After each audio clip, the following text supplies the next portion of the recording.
ang mga resibong nakalat ngayong hapon. Nakatali ang mga paa, nanlilisik ang mga mata, at pagkagat ng dilim, nag-iiba na raw ang kilos ng isang babae sa Bulacan. Nagsimula raw ang lahat nang makalunok siya ng isang mahiwagang bato.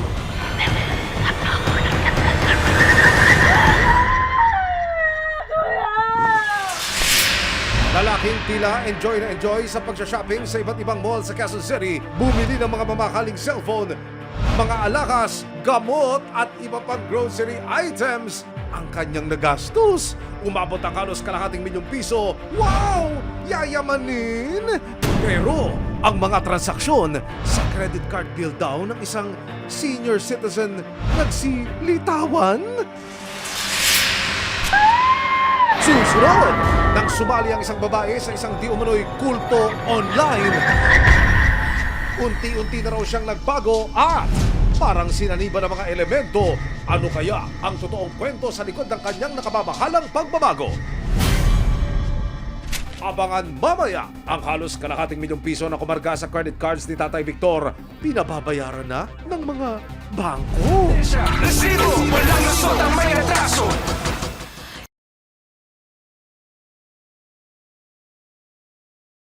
Resibo, walang lusot ang may atraso. Ano man reklamo, bibigyan tugon. Bawat hinaing at problema, hakanapan ng solusyon. Ito ang bago ninyong sandigan, hindi palalampasin ang mga tiwali at maling gawi. Dito, walang ligtas ang kabisado at lalong walang lusot ang bayatraso.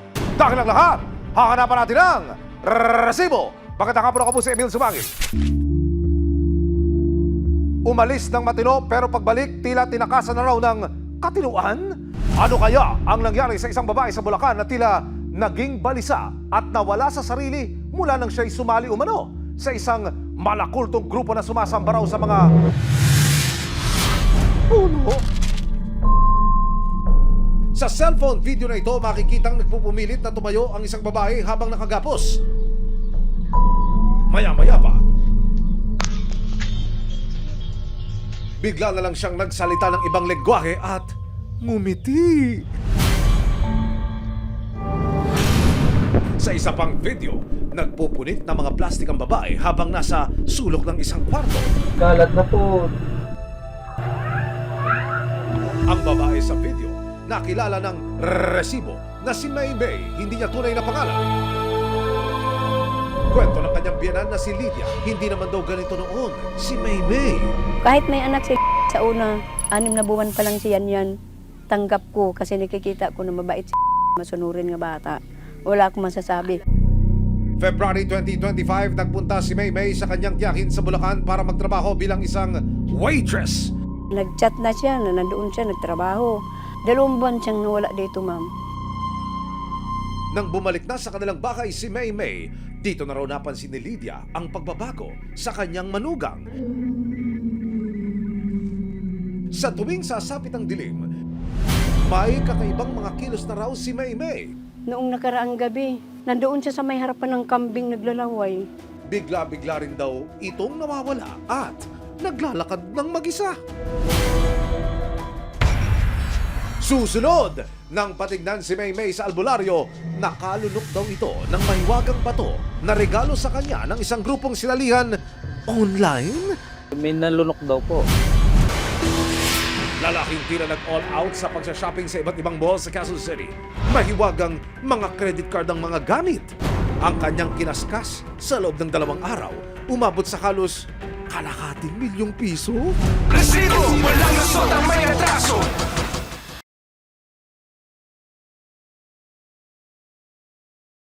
Resibo, walang lusot ang may atraso.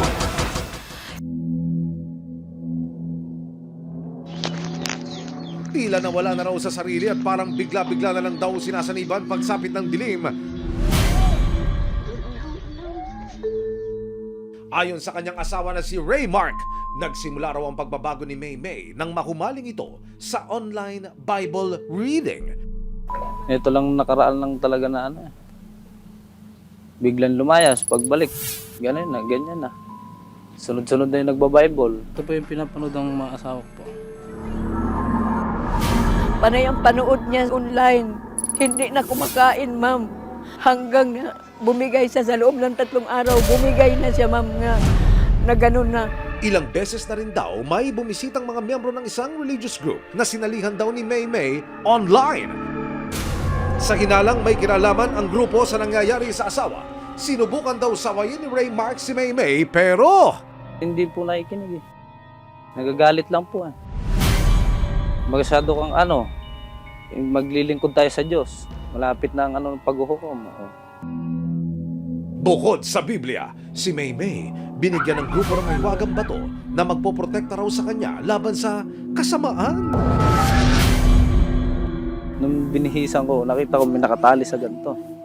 Kaya binuklat ko, nakita ko bato.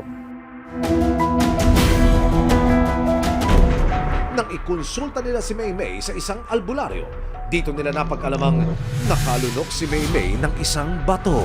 Makalipas lang mga 3 araw, may sinukang papel. Yung bato na yun, may kasama pa pong may Latin. Nakasulat po, nakabilot po dyan sa bato na yan. Tuwing nagwawala, hindi raw maiwasan na makasira si Maymay ng mga gamit sa bahay. Tinanggal ang mga dingding, pati pinto, lahat. Mga matitino nila itong mga damit, oh. Sinusumpong siya nung ayan, pinaghahagis. Dahil sa sunod-sunod na panggugulo ni Maymay sa kanilang lugar, nagdesisyon si Raymark na igapo sa mga paa ng kanyang asawa. Ayaw mong manahimik? Minsan itinatali niya pa yung sarili niya. Tatanggalin ko naman po. Minsan pagka nagwala ng gusto, tatalian ko po. Kasi siyempre baka makapanakit po eh. July 16, 2025, nagpunta ang resibo sa bahay ni na Maymay. Hindi na siya nakatali at tahimik lang siyang nagmamasid at nakatingin sa kawalan. Nagdadasal kayo doon? Sino leader niyo, ma'am? Pinainom ka ba ng bato? Meron po. Normal naman po ako, madam. Sabi nila, nagkukunwari po ako na may sakit. Ano po sa tingin niyo po, madam? Naabutan din namin si Lydia na pinapakain si Maymay at ang 3 niyang apo. Magmula raw kasi nang magkasakit si Maymay, hindi na raw nito kayang alagaan ang mga bata.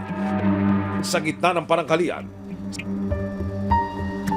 si Maymay tila nawawala na naman sa sarili. Minsan yan siya, sir, matino. Minsan, pero mataas lang 1 oras na matino, ma'am. Talagang sumusumpong siya na hindi mo maintindihan. Nasa harapan ko ngayon ang 2 Biblia at ang mga batong di umano'y naging sanhi ng pagkawala sa sarili ni Maymay.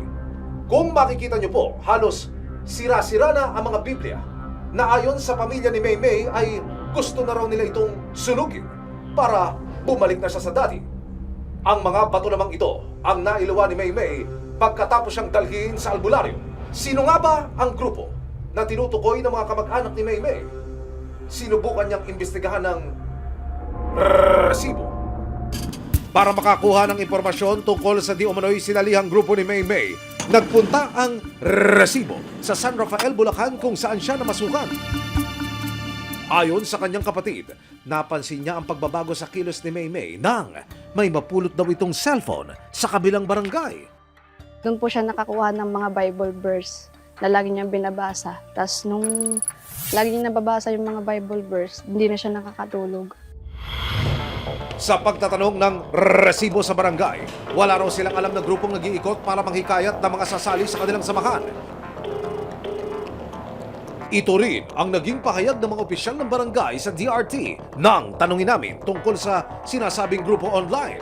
Nung nasundo po siya sa San Rafael, pag uwi dyan, pumupunta daw po yung mga nangangaral ng Bible. Nung pinuntahan po namin siya, hindi namin kasi nakita yun eh. Tsaka yung mga Latin, hindi namin nakita. Dahil sa nakababakalang sitwasyon ni Maymay, minabuti na ng resibo na ilapit na siya sa Municipal Social and Welfare Development Office ng Doña Remedios Trinidad, Bulacan. Sa pinagsanib na puwersa ng MSWD, barangay health workers at mga kawani ng barangay, July 16, 2025, kasama ang resibo. Sinundo ng mga social workers si Maymay. Dinala siya sa opisina ng Municipal Health Office o MHO para sa assessment and evaluation. Mayo nitong taon, nauna na pala siyang sinuri ng Municipal Health Office. Binigyan po namin sila ng gamot for only certain period. Dahil ino-observe namin kung okay sa kanya, magbabago siya, makakatulog siya. Base sa medical records ni Maymay, mayroon siyang severe depression. Ganyan din po siya nung makita ko. Tahimik, hindi nagsasalita, hindi tumitingin, walang pakialam, tanungin mo, wala naman naintindihan. Dahil sa mas lumalalang kalagayan ni Maymay, hindi na raw siya pwedeng gamutin bilang outpatient. Mas kailangan na raw niya ngayon ng intensive care treatment nang malaman kung may iba pang kondisyon si Maymay. Kaya nitong July 17, 2025, kasama ang resibo, inihatid na ng LGU si Maymay sa Mariveles Mental Wellness and General Hospital. Dito siya daraan sa mas masusing pagsusuri at gamutan.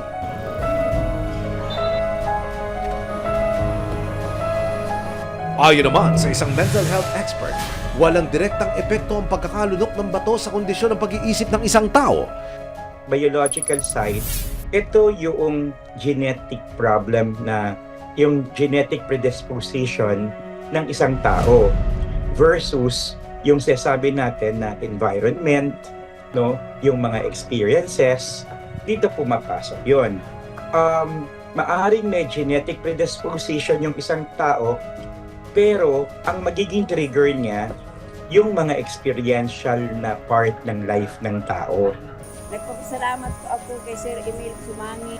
Naninikip ang dibdib ko sa sobrang tuwa. Sa sobrang tuwa na maiyak po ako na naihatid na po dito ang aking manugang. Hindi madaling unawain ang pagbabago sa kondisyon ng pag-iisip, lalo na kung unti-unti na itong nakakaapekto sa pagkatao ng ating mahal sa buhay.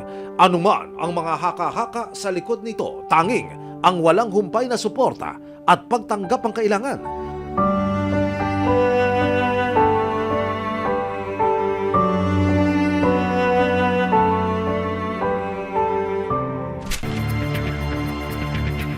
Wala namang nagbabawal sa inyong mag-shopping spree ng gadgets, gamot at kung ano-ano pa at ikaskas itong lahat sa credit card. Yon ay kung sa inyo nga po talaga ang card na gamit nyo. Di tulad nitong lalaking huling-huli sa CCTV na may misyon yatang i-max out ang credit card na pinaghihinalaang ninakaw lang daw. June 7, 2025, pasado alas 7 ng gabi sa isang gadget shop sa Quezon City. Nahagip ng CCTV camera ang lalaking nakaitim na tila nakikipagtransaksyon sa kahera ng tindahan. Sa parehong araw, pasado alas 8 ng gabi, nakuna ng parehong lalaki sa isa pang gadget store. Bumili siya ng 3 brand new na cellphone. Nang magbayad, inilabas niya ang kanyang pitaka at nag-abot ng credit card. Pasado alas 10 ng gabi ng parehong araw, nasa isang drugstore naman ang lalaki at bumibili ng kahong-kahong mga gamot at iba pang mga produkto. Ang kanyang mode of payment, credit card ulit. Sa loob ng 2 araw, nakunan siya ng mga CCTV ng 14 na tindahan na namimili ng kung ano-ano pang gamit. Ang kabuang halaga umabot ng 498,957.50 pesos. Ang masaklap, ang mga transaksyon sa billing statement daw ng isang senior citizen nagsilitawan. Naku po, kuya! What have you done? Isang buwan matapos ang insidente, natunto ng resibo ang nagpakilalang may-ari ng credit card na ginamit di umano ng lalaking nasa video. Ang biktima, ang senior citizen na si Victor, hindi niya tunay na pangalan. Ipinakita niya ang mga billing statement ng kanyang credit cards mula sa 3 bangko. Convenience store, 15,590. Jewelry store, 49,750. Jewelry, 55,250. Sa isang drugstore, 28,070. Cellphone store to, 78,990. Ito, watch, 46,800. Ayon kay Tatay Victor, ang mga store o mga tindahan na nasa listahan at mga item na naka-charge sa credit cards, tugma raw sa mga CCTV video kung saan nakunan ang nagsha-shopping spree na lalaki. June 7, 2025, Habang nasa isang grocery store sila ng kanyang pamilya sa Novaliches, Quezon City, napansin daw niyang may umaaligid na babae sa kanya. Around 6:30, una kami pumunta ng grocery. Mayroong babaeng humarang sa akin, doon in between shelves. Nung dadaan ako, bigla niyang hinarang yung kamay niya, kunyaring kukuha ng isang goods doon sa rack. Very close yung kamay niya dito sa aking dibdib eh. No chance talaga na kahit na lumiko ako, mahirapan kasi tanda ko, mayroon pang isang tao. Hindi ko lang alam kung kasama rin. Kinabukasan, June 8, 2025, may natanggap siyang mga notification mula sa kanyang mga bangko tungkol sa sunod-sunod na charges. Ang dami ring notification, nagkagulo na kami. Naalala ko yung card kasi kukunin namin yung mga number. Kasi ang isip lang namin baka na-hack eh. Kaya nang i-check ni Tatay Victor ang kanyang bag, laking gulat nila nang wala na pala ang wallet niya sa loob nito. Dito na nila naisip na mukhang nadukutan nga raw si Tatay Victor sa mall. Ano yung naging pakiramdam ninyo na unti-unti nagsulputan na ho yung mga bill? Abay, siyempre nalulungkot kami at natarataranta dahil di namin alam kung paano namin babayaran yung mga bills eh. Napakalaki nun eh. Bit-bit ang listahan at mga billing statement ni Tatay Victor. Isa-isang inikutan ng resibo ang mga tindahan. Sa pagtatanong ng resibo sa gadget store, napag-alaman namin dito raw bumili ang lalaki ng 3 cellphone. Last month, June 8, ako, baka alas 8 ng gabi. Dahil 3 unit ng cellphone, 147K po. Nagulat kami kasi bakit hindi pala sa kanya yung credit card. Ayon sa anak ni Tatay Victor, tumawag sila agad sa customer service ng mga bangko para ipablock ang kanilang accounts. Tumatawag kami sa credit card para magpa-block, immediate block. Isa-isa rin nilang nilapitan ang mga tindahan kung saan ginamit ang mga credit card. Dito na nila nakita ang lalaking bumibili ng kung ano-ano gamit daw ang kanyang credit cards. Nag-blatter kami, yun lang, nag-blatter. Tapos, ang instruction sa amin, punta kami sa mga merchants, kuha kami ng kung ano yung makukuha naming evidence. July 9, 2025, kasama ang resibo. Formal lang nagsampa ng reklamo si Tatay Victor sa Criminal Investigation and Detection Group, Anti-Transnational Crimes Unit o CIDG ATCU. Ayon sa Chief Investigator ng CIDG ATCU, hindi biro ang ganitong mga kaso at dapat agad inire-report sa kanilang tanggapan. Ang una po natin gagawin, sir, is mag-report po tayo sa pinakamalapit na police station para ipablatter po yung insidente at itawag po sa mga bangkong concerned para maipablock na po agad natin. Siniguro ng PNP na sa tulong ng mga inisyal na impormasyon na kanilang nakuha, patuloy nilang iniimbestigahan kung sino ang lalaking nahagip sa mga CCTV video. Meron pa tayong person of interest na atin tinututukan po ngayon, sir. So nagbe-verify po tayo sa ibang probinsya at ibang kalapit na lugar. Nag-gather po tayo ng mga CCTV at saka mga witnesses. Pwede natin siyang kasuhan ng robbery, sir, ng theft, tapos pwede po natin siyang kasuhan ng identity theft. Nakapagsampa man ng reklamo, may iniinda pa ring problema si Tatay Victor. Sinisingil na raw siya ng mga bangko at kailangan na raw niyang bayaran ng halos kalahating milyong kumarga sa kanyang mga credit card. Ang gastusin lang naman kasi namin dito, pagkain lang naman. Ayun ang iniisip namin kung paano namin babayaran ngayon. Ayon sa Credit Card Association of the Philippines na nagsusulong ng tama at responsabling paggamit ng credit card sa bansa, responsibilidad ng mga may-ari ng credit card ang pag-safekeep sa mga ito. Ang unang dapat nilang gawin, i-report nila kaagad sa issuer, so dun sa bangko na nag-issue ng credit card. Sa ganon, may block kaagad ng bangko yung credit card. So kung sakaling may gagamit, hindi matutuloy yung transaction. Yun lang naman dapat lang gawin. Para mabawasan ang kanyang iniisip, July 18, inilapit ng resibo si Tatay Victor sa Bangko Sentral ng Pilipinas o BSP. Mga kapuso, kasama po natin ang complainant, si Tatay Vic.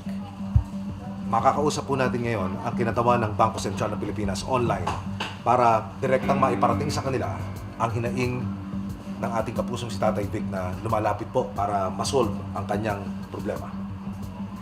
Dito ho kayo. Sige, sir. Thank you. Makakausap natin yung taga-BSP. Si Director Rochelle po yung sinet. Ano ho? Okay, teka. Director, nais kong tanungin, ano po ang may tutulong ng Bangko Sentral ng Pilipinas, pauna, dito ho sa ganitong klase ng mga hinaing na nagamit ho ang isang nakaw na credit card At ang sinisingil po yung may-ari na hindi naman ho siyang gumasta. Mayroong tinatawag tayong disputed transaction in a credit card. Tapos, nai-report nyo naman po yun sa bangko kaagad nung na-dispute nyo yung transaction na yon at hindi po kayo happy kung paano sila nakipag-ugnayan sa inyo para ma-resolve ang inyong problema, maaari nyo pong idulog sa Bangko Sentral. Kapag hindi pa rin po kayo happy sa resolution nila sa inyong complaint, maaari na po natin yung idulog sa mediation. Ang mediation po, ito yung pwede nang pagharapin kayo at yung bangko at may BSP lawyer na siyang magpa-facilitate ng inyong mediation. At sana po sa mediation, maaaring magkaroon ng amicable settlement. Paalala rin ng BSP sa mga tindakan na tumatanggap ng card payments. Bago po ba magbayad at gamitin ang credit card, kailangan ba ng identification before payment? Yes po, kung halimbawa pong nagamit yung credit card ng walang identification, then yun po yung kailangang i-resolve ng bangko sa pag-uusap nila ng complainant. Ano po naman ang paalala ninyo sa mga merchants, Director Ma'am? Sa mga merchants po, sumunod po dun sa standard operating procedures ng paggamit ng credit card. Hindi pa man matukoy sa ngayon kung sino ang lalaking nasa mga video at litrato na resibuhan ang kanyang walang awang paglulustay gamit di umano ang credit card ni Tatay Victor. Sana, sa tulong ng masusing pag-iimbestiga ng hanay ng CIDG-ATCU, makikita at makikita kayong mapang-abuso dahil wala kayong takas sa mga mata ng batas.